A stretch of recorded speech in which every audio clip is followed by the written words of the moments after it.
আসসালামু আলাইকুম। এই ভিডিওতে জানতে পারবেন ইন্ডাকশন কুকার রিপেয়ারের গোপন ট্রিক্স। এই ভিডিওতে আরও জানতে পারবেন নতুন সার্কিট কীভাবে ইনস্টল করতে হয়।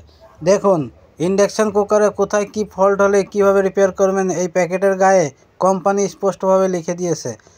আপনাদের বুঝতে হবে এখানে লেখার মানেটা কি।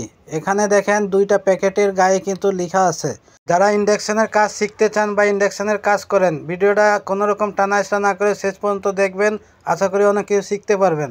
ইন্ডাকশন চুলায় নতুন সার্কিট ইনস্টল কীভাবে করবেন আমি স্টেপ বাই স্টেপ দেখাবো। এবং ইন্ডাকশন চুলায় E0 থেকে E7 পর্যন্ত যে এরর কোডগুলো দেখায়, এই কোডের মানেটা কি, এই কোড দেখালে আপনারা কীভাবে রিপেয়ার করবেন সব কিছু জানতে পারবেন এই ভিডিওতে। ইন্ডাকশন চুলা সার্কিট ইনস্টল করার জন্য ইন্ডাকশন চুলাটি খুলে নিতে হবে। আমি এখানে একটি ইন্ডাকশন চুলাটি খুলে নিয়েছি, আপনারা দেখতে পাচ্ছেন। এই কয়েলের নিচেই ইন্ডাকশন চুলার সার্কিটটি লাগাতে হয়, তাই এই কয়েলটি আগে খুলে নিতে হবে। তো এখানে যে সার্কিটটি লাগানো আছে এটি সার্কিট চেঞ্জ করে এখানে নতুন সার্কিট লাগাতে হবে। ইন্ডাকশন চুলার টাচ সার্কিটে যে টাচটা থাকে, অন অফের টাচ, প্লাস মাইনাস, এগুলো কীভাবে আপনারা সেট করবেন স্টেপ বাই স্টেপ আমি দেখাবো এই ভিডিওতে। ভিডিওটা ধৈর্য সহকারে দেখবেন।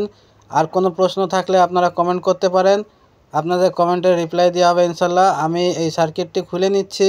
এই পুরাতন সার্কিটটি খুলে এখানে নতুন সার্কিট লাগাতে হবে। ইন্ডাকশন কুকারের যদি কোনো পার্টস লাগে আমার কাছ থেকে নিতে পারেন। যদি আপনারা মার্কেটে না পান আমার সাথে যোগাযোগ করবেন। আমার নাম্বারটি ভিডিও ডিসক্রিপশনে দেওয়া আছে। ইন্ডাকশন কুকারের resistance 820K, 230K, 310K, 410K, বিভিন্ন ধরনের রেজিস্ট্যান্স, আইসি, আইজিবিটি, কুলিং ফ্যান, কয়েল সহ, সেন্সর সহ সব কিছু খুচরো পার্টস আমার কাছে পাবেন। এছাড়া ইন্ডাকশন কুকারের নতুন সার্কিট দেখতে পাচ্ছেন আমি এখন ইনস্টল করতেছি। বিভিন্ন মডেলের বিভিন্ন আইটেমের ইন্ডাকশনের touch circuit, non touch circuit সব পাবেন। এখন আমি এখানে দেখাবো একটি ইনটেক সার্কিট কীভাবে আপনারা ইনস্টল করবেন। তো আমি একটি ইনটেক সার্কিট নিয়েছি, দেখতে পাচ্ছেন পুরো ইনটেক। এই প্যাকেটটি খুললে আপনারা পেয়ে যাবেন একটি টাচ প্যানেল আর একটি মেন পিসিবি মাদারবোর্ড। তো এটি ইনস্টল কীভাবে করতে হয় আমি দেখিয়ে দিচ্ছি। প্রথমে এই প্যাকেটটিকে খুলে নেবেন। প্যাকেটটি খোলার পরে আপনারা পেয়ে যাবেন প্যাকেটের ভিতরেই একটি ডিসপ্লে, মাদারবোর্ড। এই দুটা জিনিস মিলিয়ে একটি মাদারবোর্ড তৈরি হয়। তো এটি কীভাবে ইনস্টল করবেন আমি দেখিয়ে দিচ্ছি। এটি হচ্ছে ডিসপ্লে বোর্ড, এটাকেই কন্ট্রোলার বোর্ড বলা হয়, এবং এটি হচ্ছে টাচ সুইচ। তো এই টাচ সুইচগুলো কোথায় কীভাবে আপনারা লাগাবেন সব কিছু আমি দেখাবো এই ভিডিওতে। ভিডিওটা কেউ টেনে টেনে দেখবেন না দয়া করে। তো এই যে কানেক্টরের উপরে যে নতুন স্ক্রুপ লাগানো আছে, এই নতুন স্ক্রুপ এই কয়েলের সাথে সংযোগ করে দিতে হবে। একেবারে সহজ। এবং এই সার্কিটে যে 820K রেজিস্ট্যান্স লাগানো আছে, খুবই উন্নত মানের রেজিস্ট্যান্স এবং খুবই উন্নত মানের ক্যাপাসিটার দেওয়া আছে। এখানে যে প্রোগ্রাম আইসি দেওয়া আছে, কমন প্রোগ্রাম আইসি, এবং পাওয়ার আইসিটাও একটু আনকমন হলেও এখানে VIP 12 আইসি আপনি পরবর্তীতে লাগিয়ে নিতে পারবেন। এবং এই বোর্ডটা খুবই সুন্দর এবং খুবই সিম্পলভাবে এই বোর্ডটি তৈরি করা। যারা নতুন টেকনিশিয়ান ভাই আছেন এই বোর্ডটি রিপেয়ার করার জন্য, তাদের জন্য অনেক সহজ এই বোর্ড। তো ইন্ডাকশনের কাজ শিখুন, আপনারা ইন্ডাকশনের কাজ করুন।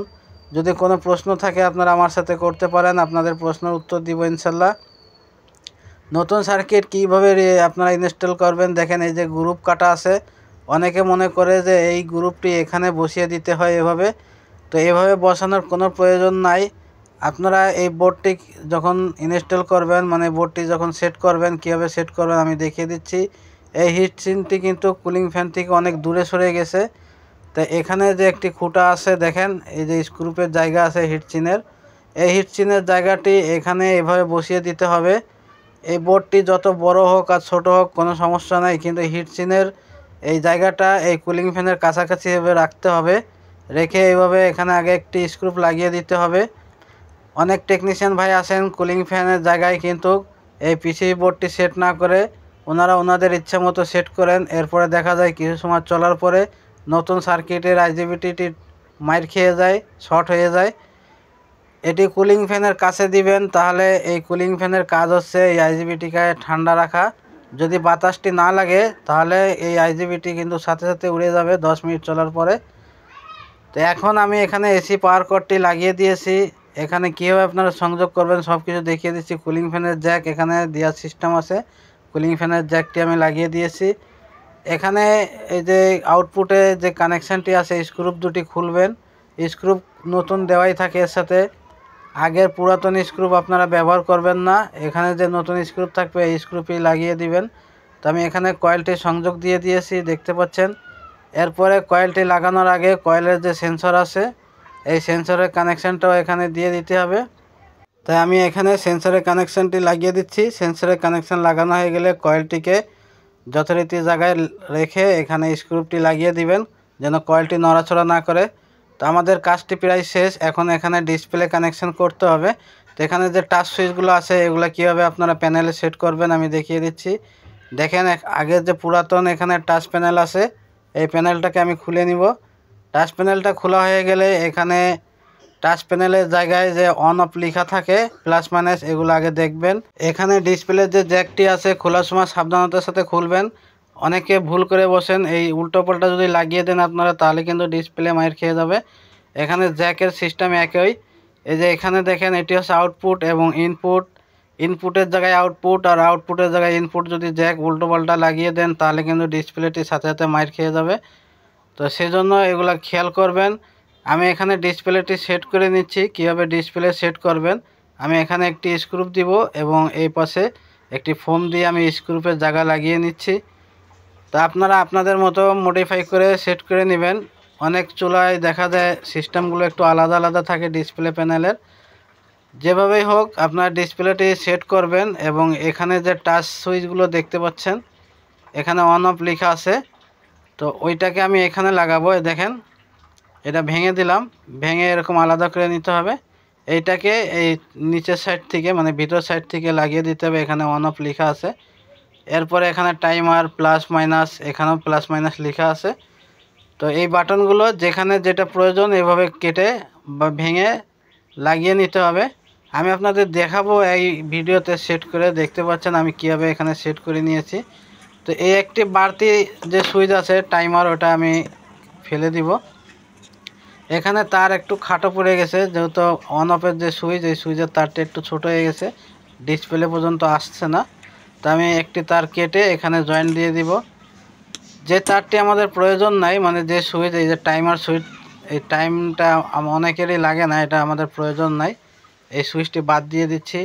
আমাদের যেটা প্রয়োজন হবে অন অফ, ফাংশন এবং প্লাস মাইনাস এই 4টে বাটনের কাজ করাবো। এখানে যখন তার জয়েন্ট দেওয়া যদি প্রয়োজন পড়ে আপনাদের তারটি জয়েন্ট দিবেন, দিয়ে এখানে হিট যে টিউব আছে এই টিউব দিয়ে অবশ্যই এখানে জয়েন্ট দিবেন আমি যেভাবে দিয়েছি। এখানে কোনো রকম লুজ কানেকশান থাকলে টাচে প্রবলেম করবে। তো আমি দেখেন এখানে কানেকশানটি কমপ্লিট করে দিয়েছি। এখন আমি চেক করে দেখাবো যে এটি কীভাবে কাজ করতেছে। এই ইন্ডাকশান চুলার সার্কিটটি ইনস্টল করা খুবই সহজ এবং আমি যেভাবে সহজভাবে দেখিয়ে দিচ্ছি আপনাদের দেখছেন এভাবে ডিসপ্লেটি সেট করে নিয়েছি। এখন আমি এখানে অন করার সাথে আলোটি চলে আসবে ডিসপ্লেতে, তাই ফ্ল্যাগটি লাগিয়ে দিচ্ছি, আপনারা ফলো করুন। এখানে দেখেন অ্যাম্পিয়ার মিটারে কিন্তু 0 দেখাচ্ছে। যখন ইন্ডাকশান অন করা হবে কত অ্যাম্পিয়ার লোড নিচ্ছে আমি দেখিয়ে দিব আপনাদের। তো দেখেন এখানে আমি একটু পানির পট দিয়ে অন করতেছি, দেখতে পাচ্ছেন 1800-তে হিট হচ্ছে। এখন যদি বাড়ানোর প্রয়োজন হয় এখান থেকে প্লাসে চাপ দিলে বাড়বে, মাইনাসে চাপ দিলে কমবে, সব কিছু আগের মতোই হবে। আপনারা এইভাবে সেট করে নেবেন। এখানে অ্যাম্পিয়ার নিচ্ছে কত আমি দেখিয়ে দিচ্ছি, দেখেন 6.1, 2000 ওয়ার্ডে লোড নিচ্ছে 6.1 অ্যাম্পিয়ার। এখন যদি আমি এখানে 1800-তে করে দিই, দেখেন 1800 করে দিয়েছি। এখানে ওয়াটটি কমিয়ে দিয়েছি, ওয়াট কমানোর সাথে সাথে অ্যাম্পিয়ারও কমিয়ে যাবে। আপনার ডিসপ্লের দিকে ফলো করেন, দেখেন এখানে মিটার দেখাচ্ছে 4 অ্যাম্পিয়ার। ইন্ডাকশানের কাজ করার জন্য এরকম একটি সিরিজ বোর্ড বানিয়ে নেবেন আপনারা। এটি হচ্ছে professional series board, AC DC series board.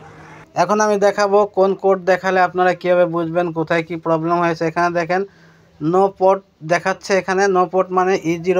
যদি সেন্সর নষ্ট হয়ে যায়, যে এই কয়েলের উপরে যে সেন্সরটি থাকে সেন্সর নষ্ট হয়ে গেলে পোর্টটাকে সেন্স করতে পারবে না, তখন আসবে E0, নো সেন্স মানে E0। আপনারা এই সেন্সর চেঞ্জ করে দিবেন। এখানে স্পষ্টভাবে লেখা আছে যে সেন্সরের কারণে E0 আছে। এরপরে এখানে যা লেখা আছে E1 হচ্ছে হাই ভোল্টেজ আর U2 হচ্ছে লো ভোল্টেজ। তো হাই ভোল্টেজ লো ভোল্টেজের জন্য এখানে যে দুটো রেজিস্ট্যান্স থাকে 270K 330K, বিভিন্ন সার্কিটে বিভিন্ন রকমের রেজিস্ট্যান্স থাকতে পারে। হাই ভোল্টেজ লো ভোল্টেজের জন্য E2 E1 আছে। এরপরে দেখেন এখানে যে সিস্টেম করা আছে, এই যে আইসি, তারপরে রেজিস্ট্যান্স, এদিকে যদি কোথাও কোনো ফল্ট হয় এর জন্য কি এরর কোড দেখাবে তাও আমি বলে দেবো আপনাদের। তো আমি এখানে দেখাবো আপনাদের যে E3 এখানে দেওয়া নাই, E4 আছে। তো E4 কী কারণে আসে দেখেন, এখানে আউটপুট সেকশানে যদি কোনো ফল্ট থাকে আমি আপনাদের দেখিয়ে দিচ্ছি। আউটপুট সেকশন মানে হচ্ছে এই যে ব্রিজ রেকটিফায়ার যে ডায়োড এবং আইজিবিটি যেটা আছে, আইজিবিটি সেন্সার বা আইজিবিটি ওভারহিট হওয়া এগুলোর কারণে, বা এই যে এখানে ড্রাইভ সেকশন আছে, ট্যান্ডেস্টার দিয়ে করা থাকে ড্রাইভ সেকশনের জায়গায় কোথাও ফল্ট হলেই E4 আসবে। এরপরে দেখেন E5 আছে। E5টি কেন আছে আমি আপনাদের দেখিয়ে দিচ্ছি। এই যে হিট চিন লাগানো আছে আইজিবিটিতে, আইজিবিটি হিট চিন যদি গরম হয় বা আইজিবিটি অতিরিক্ত যদি গরম হয় তাহলে আপনাকে E5 দেখিয়ে চুলাটিকে বন্ধ করে দেওয়া হবে। তো E5 কেন দেখায়, যদি ফ্যান নষ্ট হয়ে যায়, ফ্যান যদি না চলে সেক্ষেত্রে আইজিবিটি অতিরিক্ত গরম হবে। এবং E6 দেখালে আপনারা বুঝবেন যে ফ্যানের প্রবলেম আছে বা 18 ভোল্টে কোনো প্রবলেম আছে, ফ্যান চলছে না, যার কারণে E6 দেখাবে। এবং এখানে দেখেন সিস্টেম ফল্ট আছে E7। সিস্টেম ফল্ট বলতে আপনার এই সার্কিটের ভিতরে মাইক্রো কন্ট্রোলার আইসি যদি শর্ট থাকে বা আইসিটি কাজ না করে, অথবা ডিসপ্লে প্রোগ্রামে যদি কোনো প্রবলেম থাকে, অথবা এই ভোল্টেজ আপ ডাউন করে, পাওয়ার সাপ্লাইতে যদি ভোল্টেজ কম থাকে, এই ধরনের প্রবলেম হলে E7 এরর কোড দেখাবে। আশা করি আপনারা বুঝতে পারছেন। এই ছিল আজকের ভিডিওটা ভালো লাগলে ভিডিওতে লাইক দিয়ে শেয়ার করে দিবেন। আমাদের চ্যানেলে সবসময় শিক্ষণীয় ভিডিও দেওয়া হয়, তাই চ্যানেলটি সাবস্ক্রাইব করে রাখুন। আবার দেখাবে নতুন কোনো শিক্ষণীয় ভিডিওর সাথে। সে পর্যন্ত সবাই ভালো থাকুন। আল্লাহ হাফেজ।